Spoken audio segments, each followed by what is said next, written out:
you're going to pay the bill. It's how much time and how much mud we want to drag each other through. In this video, we're going to cover a number of terms that you may or may not know, but you need to know.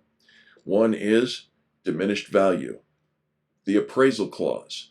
How about actual cash value? All of these are very important to this conversation. We're going to cover them, and I'll even give you some links to a couple of other videos that we've talked about those topics. These are some of the things that I do to get your insurer to pay for the proper repair.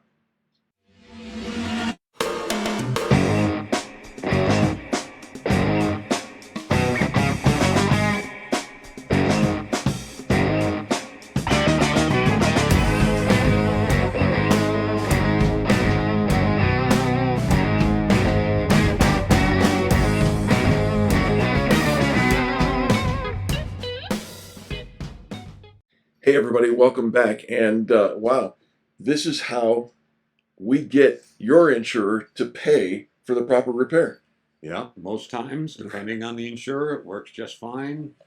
But today we're going to talk about a conversation that took place several years ago between myself and an insurer. Yeah.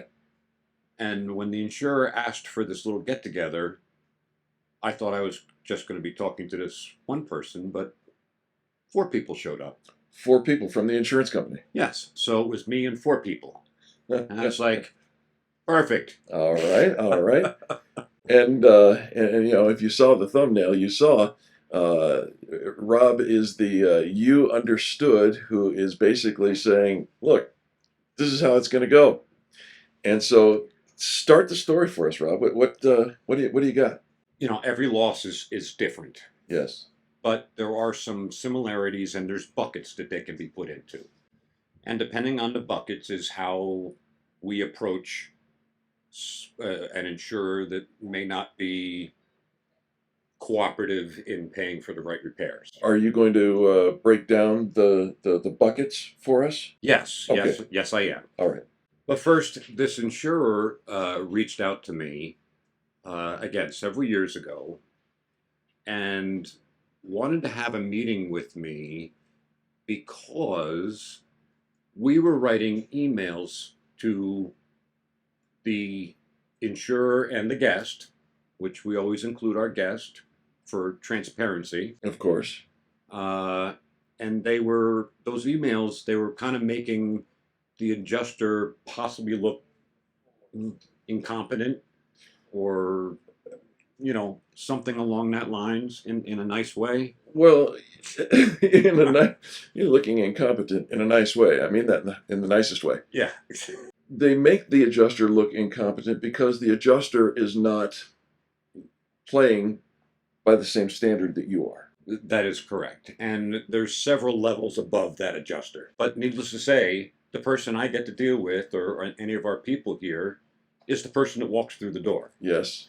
So the head guy decided to see if he could have a chat with me, which I thought I was having a chat just with him, but no, several people showed up. Okay.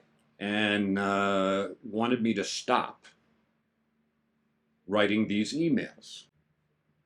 Oh. And I said, well, that's easy. We could have done this over the phone. Just pay the bill. And, you know, like everything else in life, it's just not that easy, is it? Well, apparently not on their side of the equation. Yeah, no, it's just not that simple. And I told him, I said, look, you're going to pay the bill. It's how much time and how much mud we want to drag each other through. But you're going to pay the bill. And he says, well, this is the first time we're interacting. Maybe you can, you know, give me your strategy on how we're actually going to pay the bill. I said, I'm there with you. So let's start it. So glad you asked. Yeah. So let's talk about the buckets for a second. Okay. And this is terms that many people are not aware of. They're insurance terms. But there's first party and third party. Now, I don't know what happened to the second party. I don't know why I didn't get invited to the second party, but for the sake of this conversation, there's first party and third party. You're no fun at parties anyway. Well, that's true. That's true. First party means it's your insurance company, it's your insurance policy. Third party is it's somebody else's insurance company that is paying for your repairs. Makes sense. So somebody hits you, it's their fault.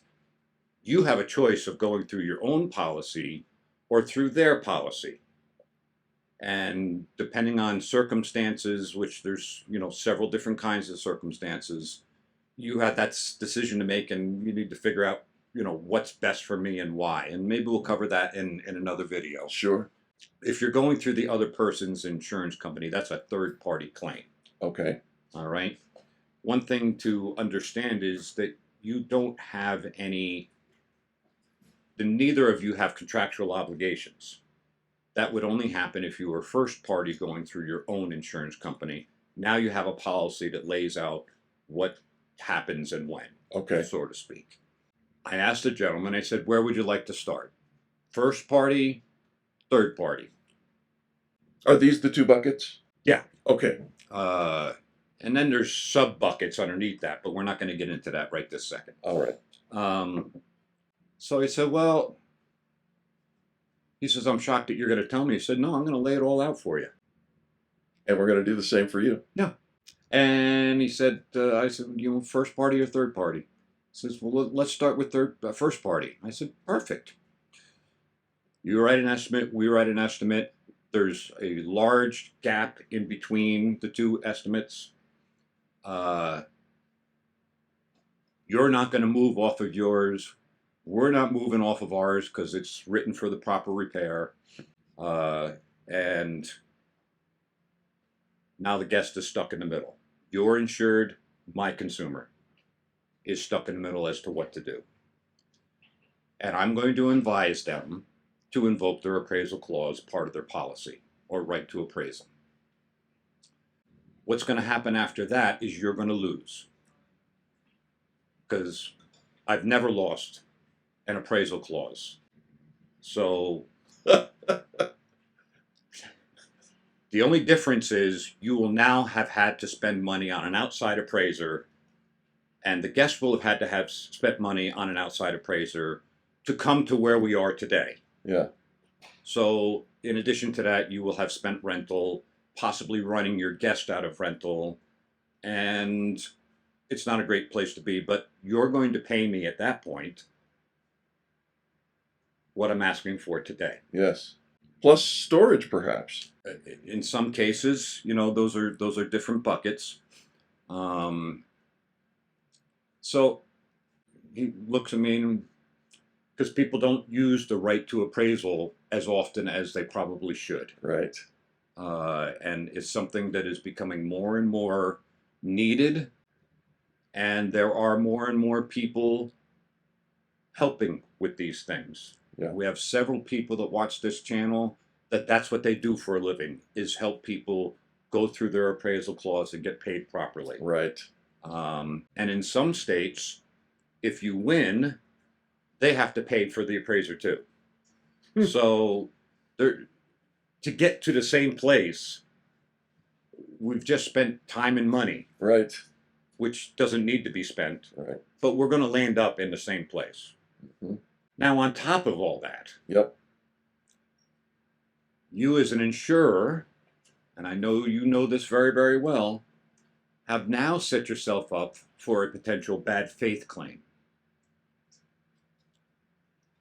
And some consumers will go down that route for delays and unreasonable delays and so on and so forth. Mm-hmm. And if you happen to run them out of rental through this process, because they only have a certain amount of rental on their own policy, Right.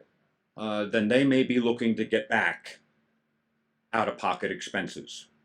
And that is the way that it's going to do it. So now you have paid the whole claim, and you're now going to get sued.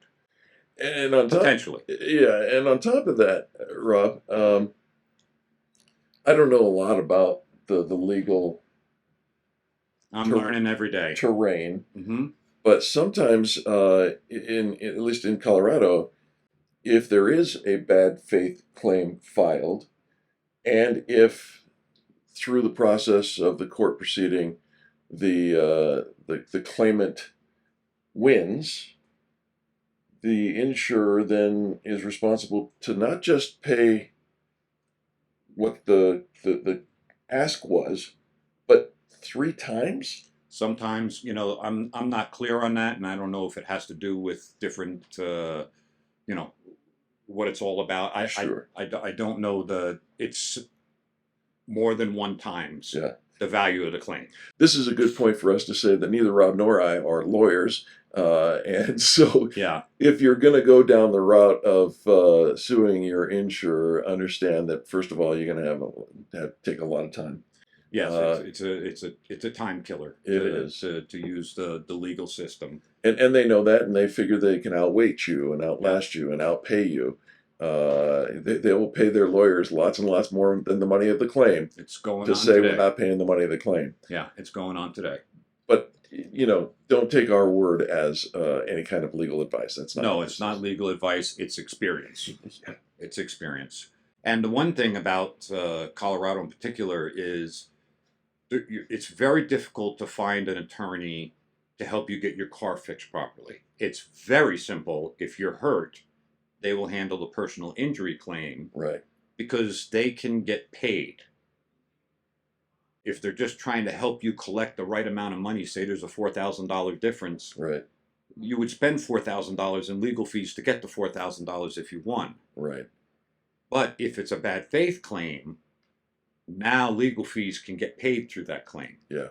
So, getting the right attorney that understands what bad faith is and how to prove it and so on and so forth, they're usually consumer advocacy attorneys. Gotcha. But there is a way out for this insurer that I'm talking to, Okay. and I cover that as well. There is a way out of this for you, and that is you convince the consumer to take the car out of here and send it to one of your shops that you have an agreement with, where you can dictate how the repairs are going to be done.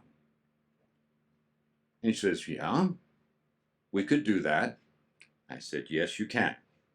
If you can convince the guest, then you can do that. But what's going to happen next is we will convince the guest to go ahead and do that, but bring it back, and we'll do a post-repair inspection on it. At which point, it's going to fail, and it's going to cost a lot of money if it isn't totaled to re-repair it properly, instead of just doing it right to begin with, which will, once again, potentially set it up for a bad faith situation. Wow. That's quite a compelling argument. I can't wait to hear what happens if it's the third party. Third party, where you would think, because there's no contractual obligation, Right. that there's a lot that goes on in a third party claim. Keep in mind, if it's somebody else's fault, they're the one that is responsible to pay the claim. If they have insurance, that's great for them, because now they're going to lean on their insurance company to pay for it. Right. But if they don't pay for all of it, like the situation that we're talking about first party, Right. well, then I'm going to advise my guest to start to notify the person that hit you that we're going to sue you for the difference personally. And what happens at that point is, the first thing I would do if somebody did it to me, because my insurance company wasn't performing the way it needed to be, I'd be on the phone with the insurance company. What are you doing to me? I'm getting sued now. Right. Well, that's when your insurer, not you, talking about the person that hit you, Right. their insurance company now needs to cover you for legal liability and represent you in court. And how much is that going to cost? More. On top of that, I'm going to have our guests look for diminished value. And in that diminished value claim, they're also going to look for any out-of-pocket money. And that is going to be very, very expensive, depending on the value of the vehicle, because diminished value is not based on the actual claim.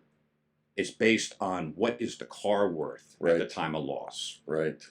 So, and there's lots of little steps in diminished value, and there are certain things that affect it.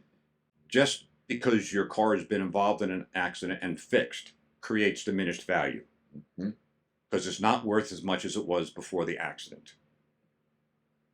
But there are things that can make it worse, potentially aftermarket parts, or the quality of the repair adds to that diminished value. So it's usually a percentage of the value of the vehicle, and that percentage can keep going up depending on how well the vehicle was fixed and what kind of parts were used in it, and so on and so forth. But every vehicle that has been repaired, the value has been diminished. Yes. Because if you look at two cars, one that's never been in an accident, that's identical to yours, Yep. and yours, and both of them are for sale, which car do you think somebody wants to buy? The one that's never been in an accident. So you've suffered diminished value just simply because you were in an accident. So, Rob, I got to ask you, how did the 4 insurance suits respond to your 2-bucket scenario?